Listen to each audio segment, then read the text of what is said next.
स्पष्ट वेदन होता है ना, मोक्ष में होता है कि मालूम नहीं है मेरे को। वो एनलाइटमेंट होता है ना, जब हाँ उधर बोलता है ना कि स्पष्ट बंधन, वेदन स्पष्ट वेदन होता है। तो वो क्या चीज? फर्स्ट में तो शब्द ही पहली बार सुना।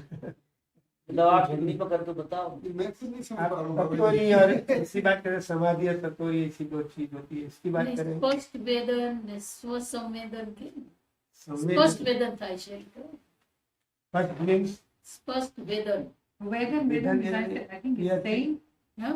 I think Vedan is saying, स्पष्ट वेदन के Is it- piercing, it's saying the truth, I believe.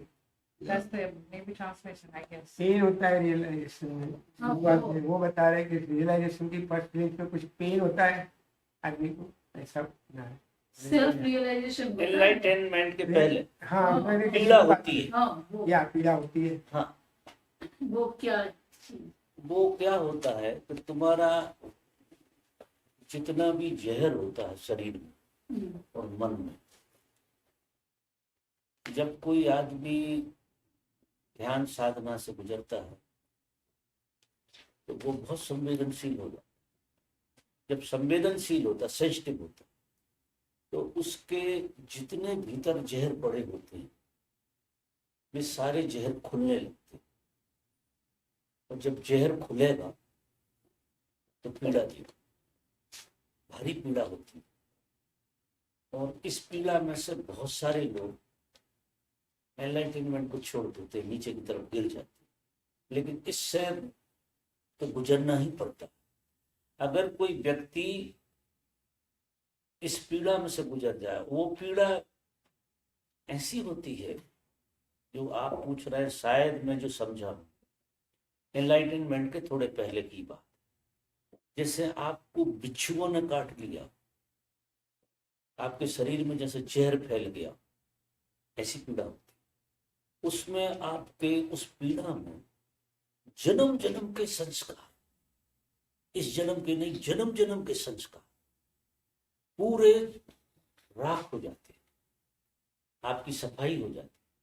जिस तरह से उदाहरण के लिए मैं कहूँ कि सोना बहुत गहरी आग में जल के विजाती पूरी चीज को छोड़ देता, उसी तरह से जो बोध की आग जब जलती है तो ये जितनी विजाती चीजें हैं जो पूर्ण रूप से हमला करती, प्रकट होती हैं, लेकिन बोध की आग इतनी प्रबल होती है कि वो सारे जहर को जला देती। जब एक बार तुम्हारे सारा, क्योंकि एनलाइटनमेंट के बाद किसी भी तरह की पीड़ा होती नहीं है, एनलाइटनमेंट के बाद शोक विदा हो जाता है, मतलब आपके रूट में ही नहीं बचता, तो आएगा कहां से? ऐसा कहते हैं कि परमात्मा अपने आने के पहले आपको इतना हिलाता है, इतनी सफाई करता है कि जब आपकी पूरी सफाई हो जाती है, इतनी पवित्रता में वो विराजता है। और जितना ज्यादा आपने देखा होगा, जितनी ज्यादा तुम संवेदनशील और साफ हो गई, जैसे कोई आदमी ध्यान साधना करता हो गहरी, एक बूंद शराब भी पी ले, एक बूंद शराब से पूरे शहर में जहर फैल जाएगा उसका, एक बूंद भी भारी पड़ेगी। और लोग बोतलें पीते हैं क्योंकि उतनी संवेदना ही नहीं है। तो जैसे जैसे तुम्हारी संवेदना बढ़ेगी, ये जितना दबा हुआ जहर, ये सारा जहर हमला करे तो भारी पीड़ा हो। वो प्रसव जैसी पीड़ा होती है, जैसे बच्चा गर्भ में से निकलता है, आखिरी पीड़ा होती है गर्भ से निकलने की। इसी तरह से तुम्हारे अंदर का सारा जहर हमला करता है और उसको फाड़ के, उसको गला के तुम उसमें से बाहर निकलते हो, उसकी पूरी सफाई हो जाती है। क्योंकि तुम्हारे पास चेतना इतनी प्रबल हो गई, चेतन इतना जाग गया है कि किसी की नहीं मान रहा, कोई भी बाधा उसे रोक नहीं सकती है, वो तूफान की तरह चेतना खड़ी हो गई तुम्हारी। तो ये जन्म जन्म की चीजें, पहले तो हम जब साधना करते हैं तो इस जन्म की चीजें अटैक करती, लेकिन जब हमारी साधना फल जाती है, बिल्कुल पक जाती है हमारी साधना, तब हमारे भीतर जितना जन्मों का पड़ा होता वो सब अटैक करता पूरा का पूरा। लेकिन जागृति इतनी पावर में खड़ी होती है कि उसको सबको स्वाहा कर देती। और जब वो स्वाहा होता है, जैसे ही वो स्वाहा हुआ कि तुम्हारे अंदर एनलाइटनमेंट आ जाए, तुम प्रकाशित हो जाते हो, तुम्हारे अंदर कोई अंधेरे नाम की चीज बचती नहीं। फिर वो हमेशा हमेशा, क्योंकि रूट में ही नहीं बचा, जन्मों का ही नहीं बचा, इस जन्म का नहीं, जन्मों जन्मों का, क्योंकि ये घटना आखिरी होती है। अगर इस घटना में भी कोई चीज अगर बच गई तो फिर कब गायब हुई? तो परमात्मा के आने के पहले परमात्मा अपने स्थान को साफ करता है पूरा। चेतना इतनी प्रगाढ़ हो जाती है कि इस तरह की पीड़ा होती है, लेकिन इसकी चर्चा नहीं की जाती, नहीं, डर जाते हैं, वो अक्सर बताया नहीं जाता, क्योंकि लोगों को लगता है कि यार इतनी पीड़ा से कौन गुजरेगा, आफत, इतनी पीड़ा होती, आप आश्चर्य करोगे। मैं अपनी बात करूं, मुझे आखिरी में ऐसा लगने लगा था, मैं गंजा उसी से हो गया था। मुझे ऐसा लगता था मेरा सर फट जाएगा और इस पर रोटी सेक ले कोई, इतना गर्म होता था। तो मैं क्या करूं, रात के मिट्टी बांधू सर में, काली मिट्टी के जो ठंडक हो जाए रात के। घर में तो मैं सोता ही नहीं था, बाहर रहता, और निर्णय करूं कि अब कल से ध्यान ज्ञान की बातें नहीं करना। और सवेरे वो तो चेतना भवक रही है, वो मानती है, फिर शुरू है मामला, और फिर वही हालत हो। ऐसा थोड़े दिन चलता रहा, और जब वो सारा जहर गल जाता है तब आप बिल्कुल निर्मल हो जाते हैं और चीजें सहज रूप से होती। इसलिए पीड़ा को नकारना नहीं चाहिए। साधक जो है, किसी भी तरह की पीड़ा अगर है तो उसका संस्कार विदा हो रहा है, जी मानना चाहिए, उससे पीड़ा को स्वीकारना चाहिए। किसी भी तरह की पीड़ा अगर नकारते चले गए तो आखिरी में जो सघन होके आई, अगर आप क्रॉस हो रहे हैं, आप परमात्मा की दुनिया में प्रवेश कर रहे हैं, तो विजाती चीज एक भी आपके अंदर नहीं बचना चाहिए। वो विजातीता पूरी की पूरी विदा होगी, और फिर ऐसी पीड़ा होती है। तो कभी भी जीवन में पीड़ा आती है, दुख आता, उसे सौभाग्य से लो, उसे शिकायत से नहीं, जे मानो को संस्कार विदा हो रहा। पीड़ा आई क्यों? निश्चित संस्कार कोई विदा हो रहा, उसे बहुत जागृत होकर देखो, बहुत जागृत होकर देखो, उसे अभी हजम कर लो, आगे मत जाने दो। हम क्या करते हैं कि दवाई से पीड़ा को छुपा लेते हैं।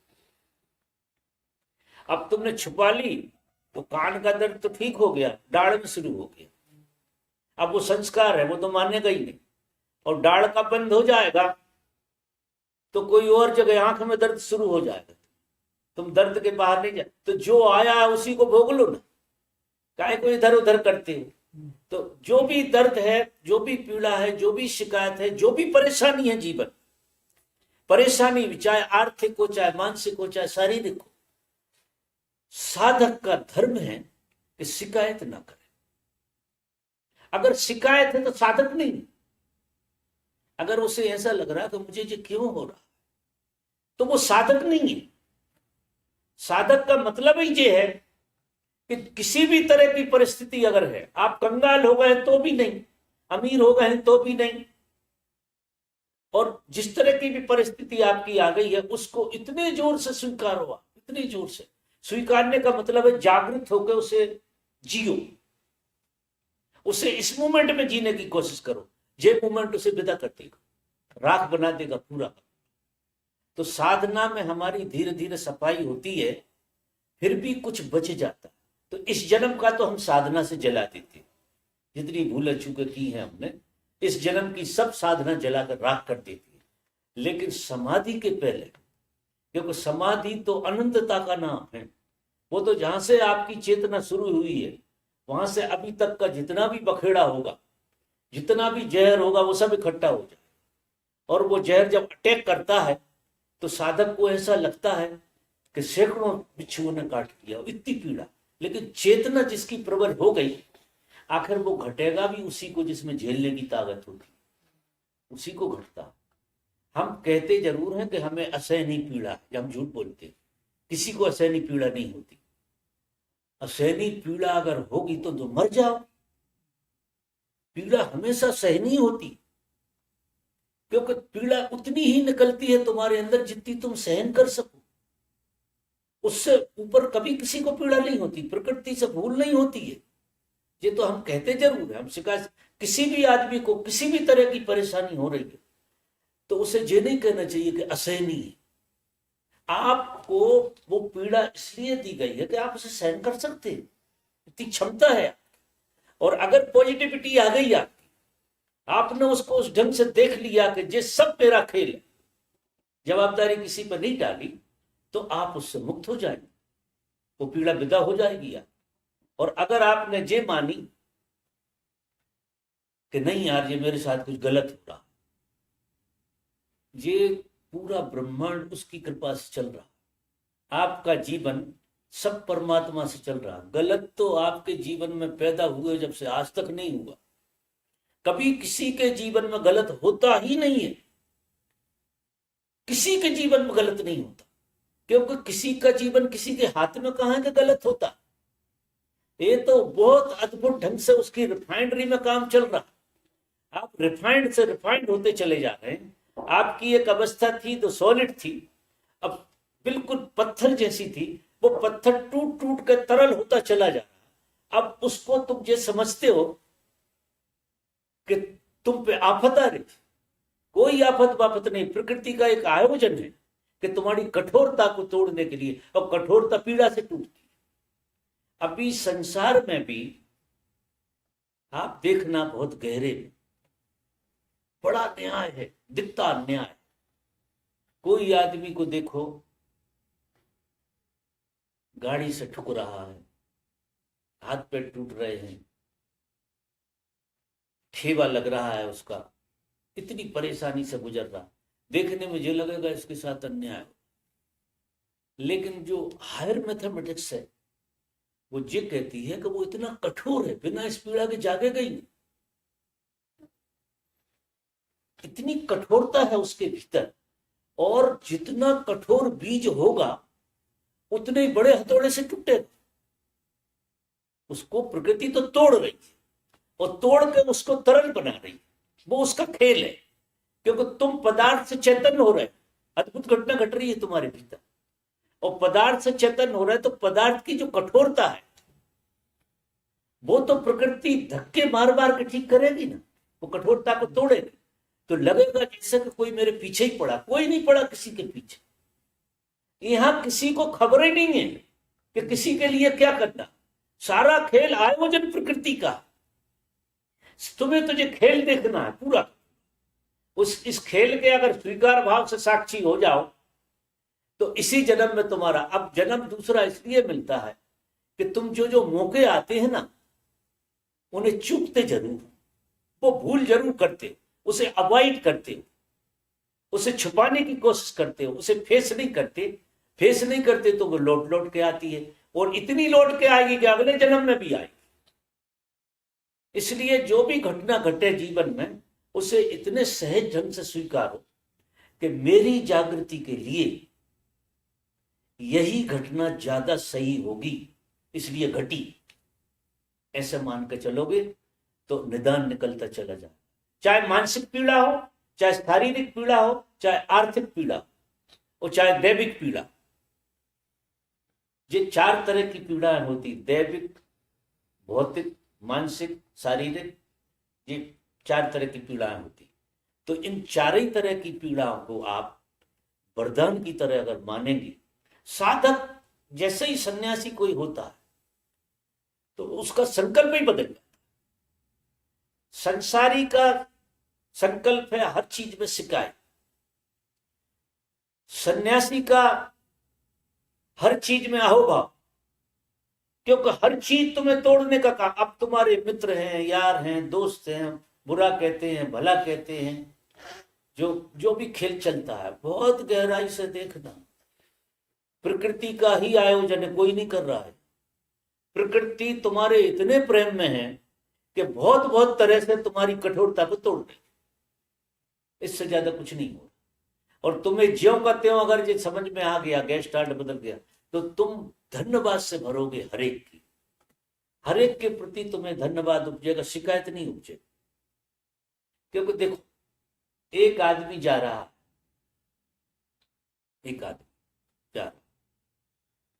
और उसे किसी आदमी ने कुछ बोल दिया गलत। अब गलत और सही अगर गहरे से देखो तो क्या होता है, उस समय तुम अपने प्रति एक अच्छा सा सपना देख रहे थे। आप हर आदमी अपने लिए तो अच्छा ही सपना देखता है, मतलब वो एक स्वतंत्रता है उसे अच्छा सपना देखने की कि वो बड़ा अच्छा आदमी है, ऐसा सपना। और दूसरे ने उसको रिस्पॉन्स नहीं दिया, धक्का मार दिया। अब उस गरीब ने क्या किया है, उसने ये किया है कि आपके सपने को तोड़ दिया और कुछ नहीं किया, और आप तिलमिला गए। अब कुछ नहीं हुआ है, बिल्कुल सिर्फ बातचीत ही हुई है, कुछ कह दिया है आपसे जो आपके फेवर में नहीं है, ऐसा बोल दिया। तो हुआ क्या है, यहाँ इस जगत में हम एक दूसरे का जो व्यवहार कर रहे हैं वो दो ही तरह के व्यवहार होते हैं। या तो हम तुम्हारे सपने को गवाह बन जाते हैं कि तुम जो सपना देख रहा बहुत सही देख रहा, तो तुम्हें हम अच्छे लगे। अब यहाँ अच्छे बुरे का मापदंड देखो कैसा, या फिर हम आपके सपने को तोड़ दें, और जब हम तोड़ देंगे तो हम बुरे आदमी हो गए। अब हमने आपके साथ कुछ किया ही नहीं है, वजह देखिए, प्रैक्टिकल तो कुछ हुआ ही नहीं है, और हम तुम्हारे मित्र भी हो गए, हम तुम्हारे दुश्मन भी हो गए, प्रैक्टिकल कुछ हुआ ही नहीं। क्या हुआ कि हम गहरी नींद में सोना चाहते, हमें सपने में रहने की इतनी आदत है, इतनी आदत, इतनी आदत, जिसका कोई हिस्सा। तो सारी प्रकृति जो खेल खेल रही है, साधना जब आदमी नहीं कर रहा तो प्रकृति का तो अभियान जागरण का चल ही रहा होता, क्योंकि प्रकृति तो जागृति पर भरोसा कर रही, तुम्हें अपने में से उठा रही, क्योंकि तुम पशुता से आए और तुम्हारी पशुता को तोड़ने का पूरा आयोजन कर रही है। तो वो एक से दूसरे को सहयोग करके धक्के मारती, ऐसा खेल पति पत्नी में मारता, पत्नी पति, सब ऐसे ही चलता, सब एक दूसरे के अहंकार को तोड़ते, एक दूसरे को सपने को तोड़ते और कुछ नहीं करते। किसी को दुखी करने में रस नहीं है, क्योंकि व्यक्ति तो है ही नहीं, ये है समष्टि का खेल। क्योंकि यहां जो है एक परस्पर तंत्रता, यहां हम एक परस्पर तंत्रता को जी रहे हैं, और ये परस्पर तंत्रता एक दूसरे को सहयोगी भी है, एक दूसरे का सपना तोड़ रही और थोड़ा सुलाने का काम भी कर रही, दोनों खेल हो रहे हैं। तो जब हम सोते हैं तो हमें ऐसा लगता है कि हमारे साथ अच्छा हो, और जब हमें जगाया जाता है तो लगता है कि हमारे साथ बुरा हो रहा। तो पूरा विज्ञान अगर गहरे से हम उठा के देखेंगे तो तुम पैदा हुए हो जब से आज तक तुम्हारे हित में ही हो रहा सब कुछ। इसलिए मैं कहता हूं जब कोई आदमी रियलाइज होता है तो उसे एक बात साफ हो जाती है कि मैं जिस दिन पैदा हुआ था उससे, या मेरा पृथ्वी पर जन्म जब से भी आया है तब से आज तक जो कुछ भी हुआ है वो मेरे हित में हुआ, क्योंकि कोई और तो था ही नहीं, जो प्रकृति का आयोजन था, और प्रकृति मुझे यहाँ पहुंचा रही थी। तो सारे दंड बैठक लगवाए और इतने धक्के खिलवाए, और धक्के खाते खाते खाते खाते वो पत्थर टूटता है चट्टान से तो बड़ा आड़ा टेढ़ा होता है, उसमें बहुत सारे वो होते हैं कॉर्नर, और फिर पानी उसमें धक्के मारता है, मार मार के गोल गोल घूम घूम के बिल्कुल गोल हो जाता है। जब वो गोल हो जाता है लोग उसे उठा लाते हैं, सालग्राम बोलते, पूजा करने लगते हैं, पत्थर गजब। अब उसने कितनी यात्रा किया गोल गोल होने के लिए, इतने पापड़ बेले जिसका कोई हिसाब नहीं, सैकड़ों किलोमीटर की यात्रा करके धक्के खा के आए। अब ये ऐसा ही सब हमारे साथ, जिस दिन गोल गोल हो जाओगे उस दिन पता लगेगा। अभी क्या है कि कोना है, किसी में घुस जाता है, कोना कोने से टकरा जाता है, तो अब टूट जाता है, तकलीफ होती, हो तो गोल ही रहे, तकलीफ क्या है इसमें, जिस आयोजन गोल होने का हो रहा। तो अब ये विज्ञान समझ में नहीं आता। अब समस्या क्या है कि मैं उस जगह पे बैठा हूं तो मुझे सरल लगता ये कहना, और आप जिस जगह हैं वहां आपको बड़ी आपत्ति लग रही, लेकिन करो क्या, सब बात तो आपसे ही करना। समस्या ये है कि मैं दोबारा से तो घूम नहीं सकता, तो संवाद तो बातचीत तो मुझे आपसे करनी, तो कभी समझ बैठ जाए तो इतना जरूर है कि मेरी बात से तुम सुखी हो जाओ, और तुम्हारे लिए कितना ही बड़ा झटका लगा हो तुम उसे स्वीकार कर लो, और उससे मानोगे फेवर, उसे मानोगे कि बड़ा झटका बड़ा वो था कोना, वो टूट गया, थोड़े और नौके टूट गई आपकी, और धीरे धीरे करते करते करते करते आप बिल्कुल सालक राम हो जाओ। जो भी देखेगा उसका दिल करेगा कि यार अपने घर उठा लाते पूजा शुरू कर देते हैं। सालक राम का मतलब एक देवता होता, शायद सुना होगा आपने।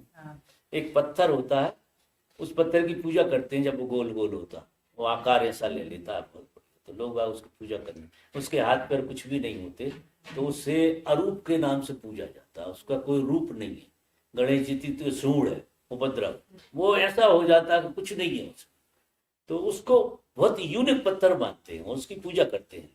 ये उदाहरण के लिए कह रहा हूं। तो हमारी सबकी स्थिति ये है कि चट्टान से छूटे, गोल गोल घूम रहा है, कोई दूसरी चट्टान टकरा रही, इधर से उधर ऐसे खेल हो रहा है जिसका कोई हिसाब नहीं, वो प्रकृति कर रही है पूरा। तो एक तो साधना प्रकृति दत्त हो ही रही है, फिर कोई गुरु मिल जाए, गुरु मिल जाए तो वो क्या करेगा कि तुम तो साधना रोते रोते करोगे, हर घटना में रोगे, हर घटना में रोगे, अहोभाव पैदा नहीं। और जब गुरु मिलेगा तो हर घटना में अहोभाव, अब पूरा गेस्टार्ट बदल गया। तो वही घटना तुम्हें जो है शरण पड़ गई कि अब कोना टुड़वाने तैयार हो तुम, और कहीं से टूटे तो फिर मजा आएगा कि नहीं, अच्छा हो गया। और प्रकृति तोड़ती है, तुम टुड़वाना नहीं चाहे, उसी की पीड़ा, और प्रकृति मानती नहीं है। तुम कितनी कोशिश करो, इधर से बचोगे उधर टूटोगे, उधर से बचोगे तो उधर, क्योंकि तुम तो लुढ़कते ही चले जा रहे हो। जीवन एक बहाव है, जब तक सालक राम ना हो जब तक यही चलेगा सालक ही। मेरी बात समझ में आ रही मैं क्या कहना चाहूं? तो सूत्र तो कुछ इतना सुंदर है साहब, और जीवन इतना सुंदर है, इतना सुंदर जिसका कोई हिसाब नहीं, लेकिन उसको जीने का तरीका गलत है। वो तरीका बहुत सारे लोग बताते हैं, मैं भी प्रयास करता हूं, अगर समझ में आ जाए तो तुम्हारा अभी इसी क्षण से जीवन परिवर्तित हो जाए, तुम इसे स्वर्ग की तरह देखने लगो। अब तो शायद कोई प्रश्न बचे नहीं प्रश्न बचा होगा।